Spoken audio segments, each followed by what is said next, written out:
Hello, everyone. I know I rarely do quote unquote comic book show reviews on this channel, but I really, really love Amazon's The Boys. Oh, yeah, before continuing, spoilers, blah blah. Come on, go and watch the show already. I have read The Boys comic before the show came out, and this new live action alternative version is just as good as the comic. Even creator Garth Ennis likes the direction the show is taking. I have not loved a comic book show this deeply since Netflix's Daredevil. Mind you, I do watch practically all live action comic book shows and cartoons available today, good or bad. And I still enjoy my CW soap opera shows like The Flash and Black Lightning, as well as DC's horror-esque Swamp Thing and even indie hits like Deadly Class. We are truly in the silver age of comic book TV. But just like the critically acclaimed Umbrella Academy, there is a unique magic to The Boys, a gritty and entertainingly emotional realism I just can't get enough of. And one big reason why I love The Boys so much is Homelander. After Homelander, my second favorite The Boys character is Robot Chicken Aquaman, aka The Deep. To me, The Deep isn't an analog for DC's main Aquaman. He is an analog for Robot Chicken's depiction of Aquaman and the lack of respect Aquaman gets, especially for his power of talking to marine life. That's just my observation and opinion anyway. Anyway, back to Homelander. The way Anthony Starr portrays Homelander deserves a damn award.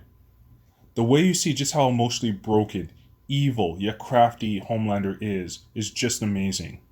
Homelander is downright terrifying, even when he's being friendly. When you look at his life and how he was used, isolated as a child, and treated, many of his decisions make sense based on his mental state. There should be a discussion about mental health and the state of Homelander as well. Homelander has to live with a Superman origin story lie, unlike the other members of the Seven. You could see his hurt under his staged for camera smile. Homelander is my favorite character in this series because, well, as a reflection of Superman, I've never liked Superman as a character. Superman has always been far too Boy Scoutish for my liking in the comics. And yes, I am a Batman fanboy. Batman is more relatable in my opinion, and that actually has very little to do with the fact that he doesn't have superpowers. Truth be told, the Man of Steel movie was my first time I really enjoyed Superman as a character and found him relatable. So it was nice to see Supes impale a truck driver's big rig on the telephone pole when he was pissed off.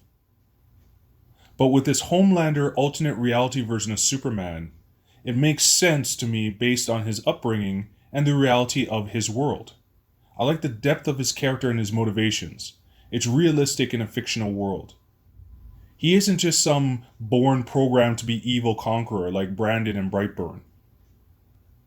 The part of this show that I've really watched over and over again, and is hands down one of my favorite episodes out of every single comic book live action show I've ever watched, my top choice being Daredevil's stairwell scene fight, which is amazing in its own right.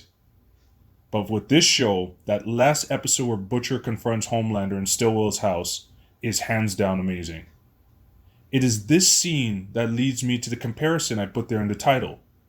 That episode for me reflects the complex relationship Batman has with Darkseid. So first, right off the bat, I know a chorus of you are shaking your head and saying, "No fool, Homelander and Butcher is like Superman and Lex Luthor." Sure, of course the parallels are there, no doubt about that. Superman's arch-nemesis is Lex, a genius-level normal human versus a pure soap godlike hero. But the way Superman deals with Lex is planets and light years away from how Homelander deals with and sees Butcher. Plus, let's be honest, with the exception of Starlight and maybe Queen Maeve, everyone in the show is a villain. Both Homelander and Billy are bad guys we can eerily sympathize with. For me, to best show you why I believe the Batman-Darkseid dynamic is like Butcher and Homelander, I want you to go back and watch a classic DC animated movie called Batman Superman Apocalypse from way back in 2010. And just like the last episode of The Boys Season 1, Go to the near end of that movie when Darkseid confronts Batman.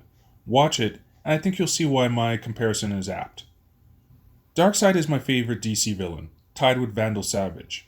Not because of their power, but because they respect a challenge. Darkseid hates Superman and does not respect the Man of Steel at all. Superman's powers mean nothing to him. But with Batman, things are different. Darkseid knows he could crush Batman like an ant, like under a child's shoe, and he tells Batman as much.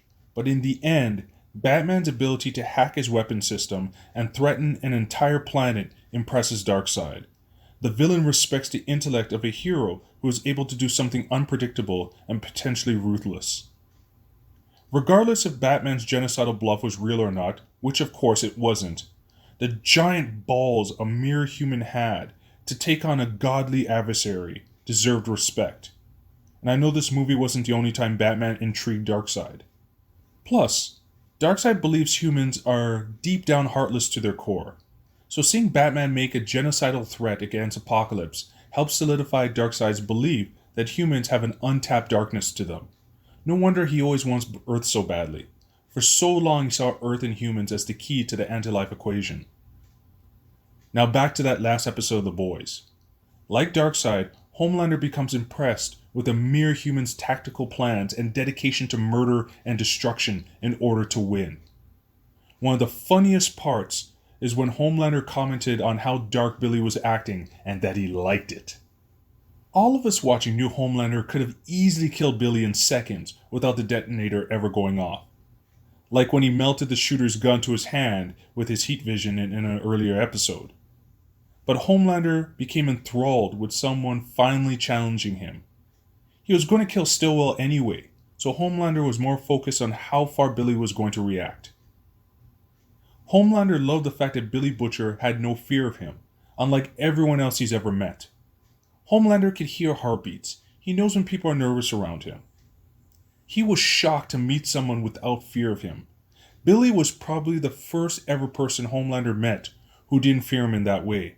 That includes other supers. The same goes for Darkseid with Batman. Even when holding back when busting Batman through a wall, while holding Batman over lava, Batman didn't flinch. No fear of the physically superior foe. And just like Homelander, Darkseid was impressed by this. In many of the Boys episodes, you could see how bored Homelander is. His boredom really came out in episode 3 when he and Maeve were walking into a shootout while talking about Translucent. He punched a hole through the chest of the gunman. Yes, he was excited about killing him, but you could also see the boredom in his eyes. Thus, it makes perfect sense why he worked with A-Train to get Compound V to extremists worldwide. He didn't care about Vought making money, or the money he could make, or fighting for American freedom worldwide. He wanted a challenge and felt only a superpowered adversary could satisfy that itch. But then, here comes this regular vengeful human, with no powers, who has the balls to stare him down in a public setting, actually helped kill and kidnap one of the 7, and manipulated members of his team. A normal human who infiltrated his boss's home and knew he would arrive. It's evident Homelander loves the idol worship he receives from the masses, and thus he continues to play his public part in the 7. But we all know he truly despises human beings. He knows he isn't one, and he sees normal people as inferior. However, he never experienced a human like Billy before. A human who ended up killing an innocent baby. Let's not forget that fact, folks.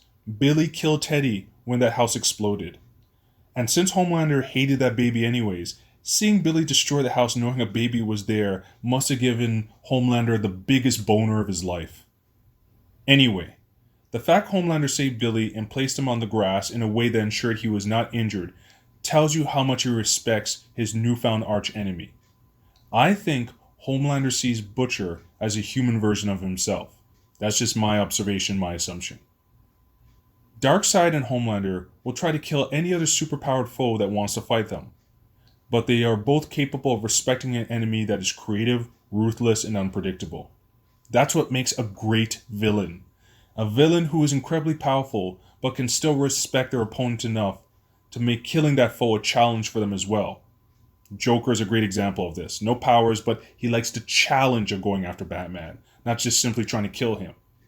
Also like Spider-Man's Kraven, where the hunt is just as fun as the desired kill. Conversely, Superman does not respect Lex Luthor. He doesn't try to kill him, or even try to slightly hurt Lex in any way, because Superman is the ultimate Boy Scout hero. He's pure godlike goodness. Lex does not respect Superman at all. He sees Superman as an idiot invader from space who doesn't deserve such power, yet, deep down, Lex desires the power for himself.